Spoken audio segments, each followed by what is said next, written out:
बढ़ुची अंचल चोरी डकायत भुजाली रे आक्रमण कर 10 लाख ऊर्ध्व टंकार अलंकार समेत टंका लुटिनेले दुर्बृत्त। गतकाली विलंबित राति सिमुलिया थाना अंतर्गत बाटी पंचायत बणगड़िया ग्रामर व्यवसायी आनंद बेहरा घरे 6 रु ऊर्ध्व दुर्बृत्त बाइक रे आसी घर पछपटरे छात उपरे चढ़ी घर भितर पशिथिले। घरे परिवार लोक शोइथिबा बेले दुर्बृत्त माने प्रथमे मोबाइल गुड़िक आनी भांगी देथिले। परे भुजाली रे पुओ रतिकांतक हाथ को आक्रमण करी गडरेज भांगी 10 लाख रु ऊर्ध्व टंका समेत सुनारूपा अलंकार लुट करी फेरार हो जाइथिले। आक्रमण रे रतिकांत गुरुतर होई प्रथमे सिमुलिया परे कटक मेडिकल को स्थानांतर होइचंती। सेहीपरि मारकोणा बाजार रे समीर मोबाइल दुकान रे ताला भांगी लुट उद्यम करुथबा बेले पाख दुकानी मालिक समीर को खबर देबारु समीर सिमुलिया पुलिस को खबर देथिले।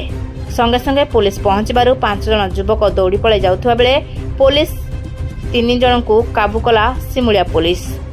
अन्य 2 जन फेरार हो जाइथिले। मोबाइल दुकान लूट उद्यमर समस्त वीडियो सीसीटीवी रे कैद होइछि।